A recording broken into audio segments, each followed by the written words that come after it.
Here's the global picture.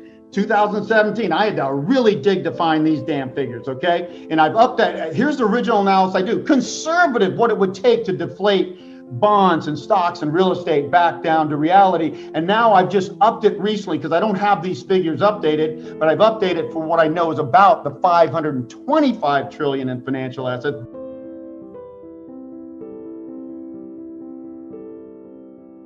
By the way, most important number in the world right now, 525 trillion of assets, 6.5 times global GDP, way off the charts. It should be like 2. And debt, 281 trillion, 24 trillion just added with COVID and more coming, 3.3 times global GDP. And it's going to deflate at a minimum. I'm being conservative here, okay? Original calculation, 205, this calculation updated for a little high, $225 trillion, 3 times the global GDP roughly of about 80 trillion, disappears. That is deflation, and I will leave the country and move to Mars if I'm wrong about this. That much assets deflate and you don't get deflation, then I'm the dumbest person on the earth. Gold. Everything bubbled. We've been in the biggest bubble in history in money printing. Gold bubbled up. This chart shows not quite as steep, but over a similar time period, within 1 year, gold went up, 7.6 times? I can't see this because it's covered. And the NASDAQ went up 11. Gold bubbled too. I've always been debating people in the gold, and they say, the gold bugs always said, well, look, the bubbles in money printing. I said, well, gold's in a bubble, damn it. And gold's going to have to reset to reality, and then it'll grow again. And by the way, when does gold grow? Historically, 30-year commodity cycle is one of the best cycles out there, most consistent. We peaked in 2008. Gold came later because of the money printing, and silver. But the next one is 2040, and this one shouldn't bottom till at least 2023, something else I've been forecasting a long time. 2008 to 23, the normal way that happens without endless money printing and quantitative easing, which did not really exist substantially in history. You have the big crash first, 29 to 32. Oh, most of the assets go. The same thing with Japan, 90 to 92. Stocks routed, real estate routed, take down the financial assets and the debt as much as possible. Japan didn't do the debt, and we did in the 30s, okay? That's the normal way. Big crash, 30, 32. You have a stimulus program that gets you back up into 37, and then you have a final deep recession or lesser depression into the end of the winter season. This time we're going to get the opposite because of this 90-year cycle, which hits later than our 80-year demographic cycle in winter, and this bubble being extended so long. We're going to get the big crash, by my view, from 2021 into 2022 or 23, and stocks are going to go down 80-90%. But again, just to get a preview, what happened in the mini depression in 2008? Gold did better first, held up in the early stages of down, but when things really got ugly with Lehman Brothers, dollar goes up 27%, bonds go up 20, 30, 40%, depending on the duration, and gold goes running to mommy, okay? We started to see a depression-like scenario, and that's when they really turn on the spigot chart now. And here's the good story for gold. Gold goes straight up, much faster than bonds. We're coming out of this with massive money printing because it is favored by that. And at least we get a tiny bit of inflation.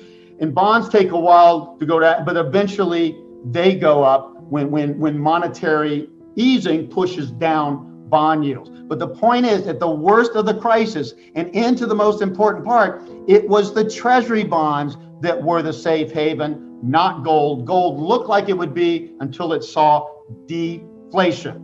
Trend line through the 230-year cycle tops, 1980, that was the biggest, as Jim said. That was the biggest granddaddy because that was the strongest inflation, and gold correlates more with inflation than anything. And Bitcoin doesn't, by the way. You want an inflation hedge, it ain't Bitcoin, it's gold, okay? I'll agree on that. The trend line up through here would be about 2,200. I could have seen gold in the early stages of a stock crash, like in 2008, continuing to edge up until they saw that deflation. But you know what? I'm not seeing that now. It's already underperforming and is about to break out of a potential head and shoulders pattern on the downside. So we'll see. I think gold may have a little bounce here. And if it goes to 2,200, I'd be telling people that's where to cash out. And that's still a possibility. I do not see gold going to 10, 12, 15,000 because deflation does not favor gold. Gold is the best single inflation hedge on earth. Real estate is too, but it's more complicated. This is an important point here. If we see this, and Jeremy Grantham is saying something very similar, somewhere between now and May, I agree with him, we're going to see a top, and the next crash is going to be the steepest we've seen yet. And that's when I think people lose faith in these dumbass, academic, never had sex, never run a business central bankers, okay? They're going to lose credibility because they're going to want to print 20 trillion next time. I think they're going to start to lose credibility, and people are going to finally see you don't get something for nothing by just printing money. The economy keeps getting worse and worse, not better and better, despite brief new highs. And guess what's the safe haven? What's the last thing to know? We've had the greatest bull market in treasury bonds ever with falling rates, following the greatest bear market from the late 30s, early 40s. I've been projecting back decades that by the end of 2022, we would see the lowest treasury bond, risk-free bond yields of our lifetimes. And then they would turn up into the next spring boom and mild inflation cycle. If you believe me, you should be in treasury bonds. And what's the better bonds? The 30-year. Look at this, 10-year bond. If I make assumptions a little deeper, and this is a conservative too, than we just saw in the flash crash last year, February, March, that the 10-year goes to 0 and the 30-year goes to 0.4. They went to 0.7 and 0.4 last time. So this is not, it'll probably be worse than that, maybe negative. 10-year would make 9.5% appreciation, 30-year 38% from locking in these measly 2.2% yields when they go to 0 for 30 years. That's how you make a lot of money.